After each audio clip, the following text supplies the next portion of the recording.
Hi ನಮಸ್ಕಾರ ಎಲ್ರಿಗೂ. So ಈ ಥರ ದೇವರು ನನಗೆ ಕಾಣಿಸ್ತಾರೋ ಇಲ್ಲ ನಿಮಗೂ ಕಾಣಿಸ್ತಾರ ಅಂತ ಕಮೆಂಟ್ ಮಾಡಿ. ಸೊ ಇವತ್ತಿನ ಲಾಗ್ ಇದಾಗಿರುತ್ತೆ. ಇವತ್ತು ನಾವು ಒಂದು ಮದುವೆಗೆ ರೆಡಿ ಆಗ್ತಾ ಇದ್ದೀವಿ. ನೋಡಿ ನನ್ನ ಮಗ ಬೆಳಿಗ್ಗೆನೇ ರೆಡಿ ಆಗಿದ್ದಾನೆ.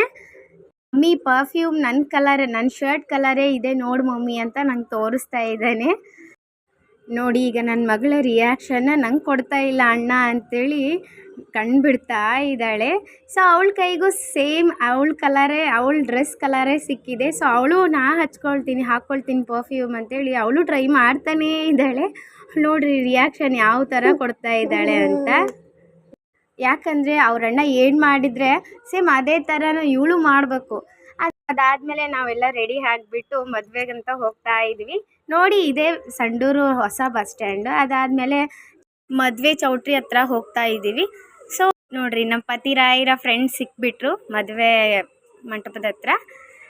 ಅಲ್ಲಿ ಒಂದು ದೇವಸ್ಥಾನ ಇದೆ ಚಿಕ್ಕದು, ಅಲ್ಲಿ ಒಂದು ಸ್ವಲ್ಪ ಕೈ ಮುಗಿದ್ಬಿಟ್ಟು ಬೇಡ್ಕೊಂಡ್ಬಿಟ್ಟು ಇದೊಂದು ಮರಾಠ ಸಮಾಜದವ್ರದ್ದು ಅನಿಸುತ್ತೆ ಛತ್ರ. ಸೊ ಅಲ್ಲಿ ಹೋಗ್ತಾ ಇದ್ವಿ. ಮದುವೆ ಗಂಡು ಮದುವೆ ಹೆಣ್ಣು ಇನ್ನೂ ರೆಡಿ ಆಗಲಿಕ್ಕೆ ಹೋಗಿದ್ದಾರೆ. ಸೊ ಆಲ್ರೆಡಿ ತಾಳಿ ಆಗಿದೆ, ಇದು ರಿಸೆಪ್ಷನ್ಗೆ ರೆಡಿ ಆಗ್ತಿದ್ದಾರೆ. ಅಷ್ಟರೊಳಗಡೆ ನಮ್ಮ ಚಿನಿನೂ ಫೋಟೋಸ್ ವೀಡಿಯೋಸ್ ಮಾಡ್ಕೊಳ್ತಾ ಇದ್ದೆ. ನೋಡಿ ಸೊ ಎಷ್ಟು ಕ್ಯೂಟ್ ಆಗಿದ್ದಾಳಲ್ವ. ಮಕ್ಕಳು ಯಾವಾಗಲೂ ಕ್ಯೂಟೇ ಅಲ್ವಾ. ಈಗ ಮದುವೆ ಹೆಣ್ಣು ಗಂಡು ಬರ್ತಾರೆ, ಅವ್ರ ಹತ್ರ ಒಂದು ಫೋಟೋ ತೆಗೆಸ್ಕೊಂಡ್ಬಿಟ್ಟು ಅವ್ರಿಗೆ ಒಂದು ಗಿಫ್ಟ್ ಕೊಟ್ಬಿಟ್ಟು ಊಟಕ್ಕೆ ಬರ್ತೀವಿ. ಸೊ ಅಲ್ಲಿ ಫುಲ್ ರಶ್ ಇರುತ್ತೆ. ಸೊ ಆದಷ್ಟು ಅವ್ರದ್ದೆಲ್ಲ ಊಟ ಮುಗಿಯೋವರೆಗೂ ವೇಟ್ ಮಾಡ್ತಾ ಇದ್ದೀವಿ. ಹೊರಗಡೆ ಅಂತೂ ಫುಲ್ ಬಿಸಿಲಿದೆ. ನಾವು ಊಟಕ್ಕೆ ಕುಂತೀವಿ. ಸೊ ಊಟ ಎಲ್ಲ ಮಾಡ್ಕೊಂಬಿಟ್ಟು ಮತ್ತೆ ಸಂಡೂರಿಂದ ಧರ್ಮಪುರಕ್ಕೆ ಸೊ ಹೋಗ್ತಾ ದಾರಿಯಲ್ಲಿ ತೋಟದ ಹತ್ರ ಇರೋ ಮಾವಿನಕಾಯಿ ತೊಗೊಂಡ್ಬಿಟ್ಟು ಸೊ ನಿನ್ನೆ ನಾನು ಮಾವಿನ ಹಣ್ಣಿಂದು ಐಸ್ ಮಾಡಿದ್ದೆ. ಸೊ ಐಸ್ನ ಈಗ ಮಧ್ಯಾಹ್ನ ಬಿಸಿಲಿಗೆ ಬಂದಿದ್ದೀವಲ್ಲ, ಸೊ ಈಗ ನನ್ನ ಮಗಳು ತಿಂತಾ ಇದ್ದಾಳೆ. ಸೊ ತುಂಬ ಚೆನ್ನಾಗಿದೆ ಮಮ್ಮಿ ಅಂತೇಳಿ ಹೇಳ್ತಾ ಇದ್ದಾಳೆ.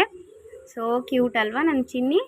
ಆಮೇಲೆ ಅದನ್ನು ನೋಡಿಬಿಟ್ಟು ಮಮ್ಮಿ ನನಗೂ ಕೊಡು ಅಂತೇಳಿ ನನ್ನ ಮಗ ಬರ್ತಾನೆ. ಸೊ ಅವನು ತಿಂದ್ಬಿಟ್ಟು ಸೂಪರಾಗಿದೆ ಐಸ್ ಮಮ್ಮಿ ಅಂತೇಳಿ ಹೇಳ್ತಾನೆ.